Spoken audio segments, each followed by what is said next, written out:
Imagine standing in front of a stone wall, built by human hands, knowing it is older than writing, older than farming, maybe older than the last ice age. Now imagine nobody can tell you exactly when it was built. Not because the records were lost, not because a fire destroyed the archive, because the structure itself refuses to give up the date. No wood to burn for carbon dating, no layer of ash to measure. Just stone on stone, sitting in the open, daring modern science to prove how old it really is. This is the strange situation archaeologists keep running into across Australia. The continent holds some of the oldest confirmed human construction on Earth. Sites that predate Stonehenge, predate the pyramids, predate the first cities of the Fertile Crescent by tens of thousands of years. And yet for many of these places, the honest scientific answer to how old is this is a shrug followed by a very wide range.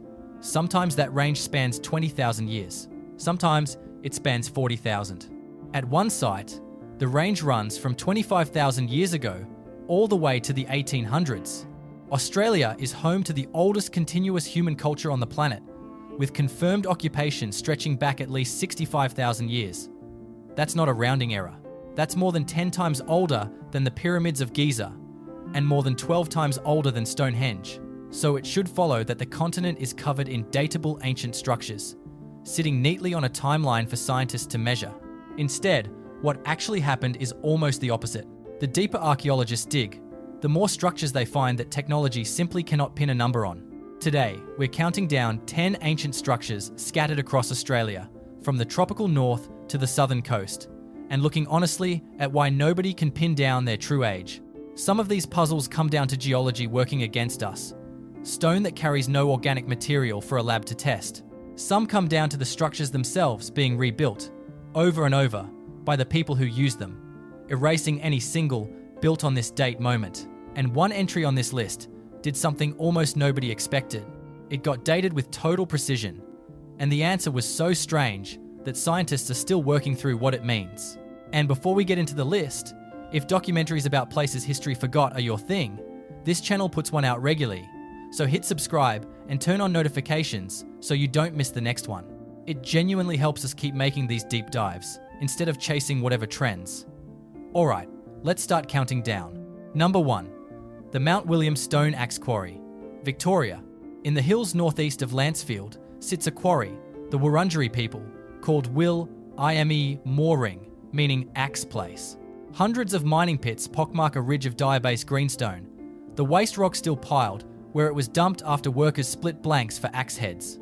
Traders carried finished tools from this single quarry across a huge stretch of southeastern Australia, exchanged for possum skin cloaks, weapons, and ornaments. The custodianship was formal. A network of senior men from 2 related clans controlled who could quarry and when, and by the 1880s, a Wurundjeri elder named William Barak was still describing those rules to early ethnographers in detail. Here's the dating problem.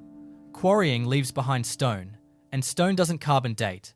There's no charcoal in a mining pit, no organic residue clinging to a discarded flake that tells you a year. The mining pits themselves are simple, several meters wide and over a meter deep, cut where workers heated outcrops to fracture away usable blocks, and none of that process leaves behind anything a laboratory can put a date on. The only hard date we have comes from written colonial accounts starting in 1838, when a settler recorded 2 groups trading axes on the spot, one carrying polished heads and receiving possum skin cloaks in exchange. Everything before that point is inference, built on trade patterns and oral testimony, not laboratory results. Researchers generally estimate the quarry was worked for at least 1,500 years. But that number is a flaw, not a ceiling, because the technique used to open the rock leaves nothing behind that a lab can put a number on. The quarry could be far older. There is currently no scientific method that can tell us. Number 2. The Brewarrina fish traps, New South Wales. Also called Baiames Nunhu, this is a nearly half-kilometre network of stone weirs and pools built into the Barwon River. The design is genuinely elegant. Walls of different heights let the traps function, whether the river is high or low, herding fish into holding pens where they could be closed in with a few extra rocks. The site was a meeting ground for multiple language groups, drawing people from along the Darling, the Warrego, the Colgoa, and the Bogan rivers to trade and share culture at the traps themselves. Some accounts claim this is the oldest human-made structure on Earth, with figures as high as 40,000 years attached to it. The honest answer is that nobody actually knows, and archaeologists who study the site are the first to say so. When the traps were added to the National Heritage List in 2005, the listing itself described the largest recorded traps of their kind, built with a genuine understanding of dry stone wall construction, river hydrology, and fish ecology. But it stopped short of assigning a firm age, because none exists. The traps sit directly in a riverbed. Every flood moves stones. Every generation of builders repaired, replaced, and rearranged the walls to keep the system working, which means there was never a single moment of construction to date in the first place. It's less like a building and more like a language, maintained continuously and never frozen. Similar stone traps elsewhere in New South Wales have been dated to within the last few thousand years, so it's entirely possible Brewarrina is younger than the boldest claims suggest. But because the structure has been in continuous use and continuous repair for so long, an exact founding date may simply not exist to find. Number 3. Wurdi Youang, Victoria. Halfway between Melbourne and Geelong sits an egg-shaped ring of roughly 100 basalt stones, built by the Wathaurong people, 50 metres across at its widest point. In 2011, astronomers from the University of Melbourne surveyed the site properly for the first time and confirmed something local elder John Morrison had proposed decades earlier. Outlying stones at the western end line up with the setting sun at the solstices and the equinox, and the statistical odds of that happening by chance are less than 1 in 400. Traditional ownership of the site sits with the Wathaurong Aboriginal Corporation today, and researchers deliberately keep the exact location out of public materials to protect it from the kind of foot traffic that could damage the stones within a single generation. So, the arrangement is almost certainly deliberate. The survey team even confirmed 2 separate, independent sets of stones pointing at the same solar positions, which is what pushed the odds of coincidence down so low in the first place. What the arrangement isn't, is dated. The researchers who ran the astronomical survey were blunt about the range. Based on everything currently known, Wurdi Youang could date to anywhere between 25,000 years ago and the year 1835. That is not a typo. Basalt stones sitting on open ground carry no datable organic material, and nothing about their position tells you when they were placed there, rather than simply rearranged. You can prove the site tracks the sun with confidence. You cannot currently prove when the builders figured that out, which leaves one of the best documented pieces of ancient astronomy on the continent without a birthday. Number 4.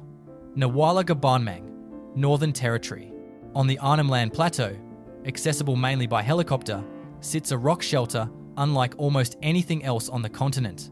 Its horizontal ceiling is held up by dozens of freestanding stone pillars. And here's the part that changes how you look at it. Those pillars weren't left by nature. People quarried them over thousands of years, deliberately removing rock to open up living space and shape the layout of the shelter itself. It is, in the plainest sense, architecture. Someone designed a floor plan out of solid stone. Radiocarbon dating on charcoal from the site's lowest layers puts human occupation at Nawarla Gabarnmang back at least 45,000 years, older than Stonehenge and Göbekli Tepe combined many times over, making it one of the oldest confirmed sites of construction anywhere on Earth. The shelter itself stretches roughly 32 metres long and 23 metres wide, its ceiling sitting less than 2 metres above the floor in places. And every surface, ceiling included, carries layer upon layer of painted art. But the 45,000-year figure describes when people first arrived, not when the shelter reached the form we see now. The pillar removal happened gradually across an enormous span of time, one worked block at a time, by different hands in different generations. There was no single build date because the site was never finished. It was continuously reshaped for tens of thousands of years, which means asking, when was it built, is almost the wrong question to ask. Number 5. Koonalda Cave, South Australia. Beneath the flat, treeless Nullarbor Plain, a collapsed sinkhole drops 70 metres down into a cave system that stretches over a kilometre. Deep in the dark zone, past where any daylight reaches, the soft limestone walls are covered in thousands of finger flutings, deliberate parallel lines dragged across the rock by human hands, arranged into herringbone patterns, grids, and lattices that anyone would need artificial light to even see. Nearby, ancient miners dug flint out of the cave walls, using little more than their hands and simple stone hammers, leaving behind large mounds of waste flakes, still clearly visible on the cave floor today. Radiocarbon dates on charcoal and other organic material from the cave floor put activity here between roughly 22,000 and 27,000 years ago. That much is solid science. What isn't solid is the age of the flutings themselves. You cannot carbon date a scratch in soft rock. There's no organic material in a finger mark, so the only dates we have describe the sediment and debris around the art, not the art itself. When the site was first excavated in the late 1950s and early 1960s, the lead researcher went further, arguing the flint nodules had been deliberately arranged as symbolic objects inside a sacred space, a claim that drew sharp criticism from the wider archaeological community at the time and remains debated today. Researchers reasonably assume the markings belong to roughly the same period as the flint mining, but strictly speaking, the fingers that made these lines could have visited the cave at any point across a span of thousands of years, and there is no direct way to narrow it down further. Number 6. The Murujuga, petroglyphs, Western Australia. On the Burrup Peninsula and its surrounding islands sits the largest single collection of rock art on the planet. An estimated 1 million individual engravings pecked into red rock over an enormous stretch of time. The images include the earliest known depiction of a human face anywhere in the world, and pictures of animals that have been extinct in the region for 30,000 years, giving researchers rare snapshots of a changing landscape carved directly into stone. Here's the frustrating part for anyone who wants a clean number. Engravings pecked into rock leave nothing organic behind to test. There is no wood, no charcoal, no bone sealed inside the carving itself. Scientists have to estimate age indirectly, using weathering patterns, the color of mineral crusts that build up over the etched lines, and comparisons to extinct animals shown in the art. And those methods currently put the oldest images somewhere between 40,000 and 50,000 years old, with some researchers arguing the true ceiling could stretch back much further, based purely on how slowly the local rock erodes.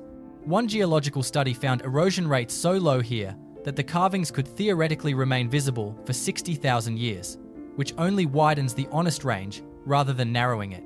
Without a direct dating method, that range is likely to stay wide for a long time, even as the site sits under active threat from nearby ammonia and gas processing plants, a tension between industry and irreplaceable heritage that has made international headlines. Western Australia has pushed for Murujuga to receive UNESCO World Heritage status in recent years, an application drawing scrutiny because approvals for new industrial expansion nearby continued in parallel, leaving conservationists and traditional owners watching closely to see which one wins out. Number 7. Budj Bim, Victoria. Now here's an entry that breaks the pattern, and it's worth including precisely because of that. The Gunditjmara people built a sprawling aquaculture system across a lava flow near Lake Condah. Channels dug through solidified basalt to guide water and young eels into holding ponds where they could be trapped, stored, and harvested for most of the year. Almost 300 stonehouse foundations sit nearby, evidence of a settled, permanent community sustained by farmed food rather than constant travel. Unlike almost everything else on this list, Budj Bim actually can be dated with real confidence, and the reason comes down to pure geological luck. The lava flow that created the landscape has its own eruption history nailed down through independent geological methods, and because the stone channels were carved directly into that lava, researchers can establish a firm minimum age for the engineering. The eel traps check in at a minimum of 6,600 years old, making this one of the oldest confirmed aquaculture systems anywhere on the planet, older than the pyramids of Egypt by a wide margin. Decades of careful mapping, including detailed computer modelling of the water levels the channels were built to control, showed the Gunditjmara weren't simply catching whatever fish passed by. They were engineering an entire wetland to grow, hold, and smoke eels on a scale that supported permanent settlement. Bushfires in recent years have even burned back vegetation to reveal channels nobody had documented before. Budj Bim earned UNESCO World Heritage status in 2019, partly because it's such a rare thing on this list, an ancient Australian structure where the science actually agrees on a number. Number 8. Ngaut Ngaut, and the deep archaeology of the Murray River, South Australia. Along a limestone cliff on the Murray, Aboriginal people carved and painted images across layers of rock that stack up like pages in a book, one generation's art sitting directly on top of the last. This stretch of riverbank was among the very first places in Australia where archaeologists dug in systematic layers back in the 1920s, and what they found upended the thinking of the time completely. Stone tools kept turning up far deeper than anyone expected, pushing the accepted age of Aboriginal occupation back further than most European scientists of that era were prepared to believe. This particular stretch of the Murray was among the first places in the country where archaeologists dug in careful, measured layers rather than simply digging down and pulling artifacts out, and the resulting stratigraphy became a reference point that shaped how Australian excavation was done for decades afterward. The trouble is that layered art sites, like this one, resist a single clean answer almost by design, because the images were carved and repainted over and over across an enormous span of time. Dating one motif tells you almost nothing about the motif beneath it or the one that came after. Each mark has its own moment, but the surface as a whole was never finished, never sealed, never left alone long enough to settle into one datable event. It's a living record spanning thousands of years, which is exactly why it resists being reduced to a single figure on a museum plaque. Number 9. Madjedbebe, Northern Territory.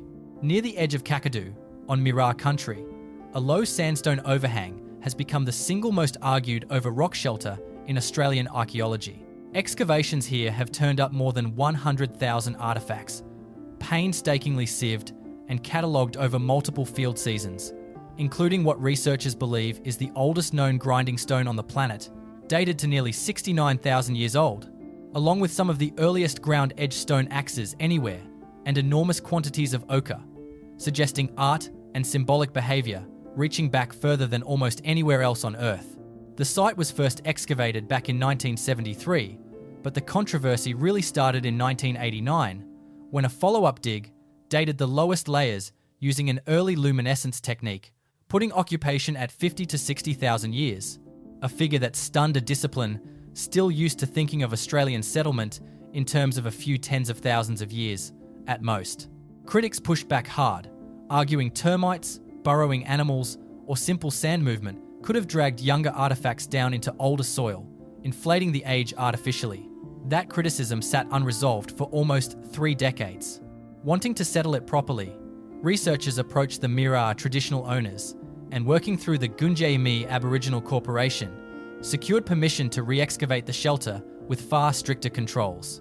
In 2017, that fresh excavation used more precise, optically stimulated luminescence, dating and painstaking layer-by-layer recording to push the number even further, to 65,000 years, plus or minus roughly 6,000. Some archaeologists accept that figure completely, treating it as strong evidence for an early human migration out of Africa and across Asia. Others still argue the true occupation date sits closer to 50,000, pointing to exactly the same sediment disturbance concerns raised the first time around. Nearly 40 years after the first dig, Madjedbebe remains a site where the artifacts are undeniably real, and the exact date is still being fought over in academic journals. Number 10. Cloggs Cave, Victoria. We're closing with the strangest entry on this list, because this is the one time dating didn't fail. It worked, and the result was almost harder to believe than not knowing at all. Cloggs Cave had already been partly dug once before, back in the 1970s, but this new dig was different from the start. It was requested by Gunai Kurnai elders themselves, and every stage of the research followed a formal agreement between the corporation and the university team. In 2019, that partnership excavated 2 miniature fireplaces deep inside the cave, each one holding a small, deliberately trimmed stick made from casuarina wood and smeared with animal or human fat. Radiocarbon dating placed the sticks at 11,000 and 12,000 years old from the tail end of the last ice age, making them among the oldest wooden artifacts ever recovered in Australia. On its own, that would already be a remarkable find. What made it extraordinary was what happened next. Researchers pulled out ethnographic notes written in the 1880s by anthropologist Alfred Howitt, describing a Gunai Kunai, healing and cursing ritual performed by practitioners called Mulla Mulung, who would smear a stick with fat, plant it upright in a small fire, and chant until it fell. The buried fireplaces matched that description almost exactly, down to the size and placement of the sticks. In other words, a ritual, documented from a conversation in the 19th century, had apparently been passed down, largely unchanged, through roughly 500 generations, stretching all the way back to the end of the Ice Age. Researchers involved in the study called it one of the longest verified chains of cultural transmission ever documented anywhere on Earth, oral or written. Here, the science gave archaeologists an unusually precise number, and the number turned out to describe something almost too strange for prose: an oral tradition old enough to remember the world before the ice sheets fully retreated. So, there's the list. 10 structures, 5 states and territories, and only one of them with a date everyone actually agrees on. That's not really a failure of Australian archaeology. If anything, it says something remarkable about how these structures were made and used, quarried in stone that won't carbon date, carved into rock that erodes too slowly to pin down, painted in ochre with no organic binder to test, or rebuilt so many times by so many hands that no single moment of construction ever really existed. Each entry on this list forces the same admission from scientists armed with the best equipment modern laboratories can offer. The structure is real. The builders were skilled. And the exact date, in most cases, is simply not something stone and dirt were ever going to give up easily.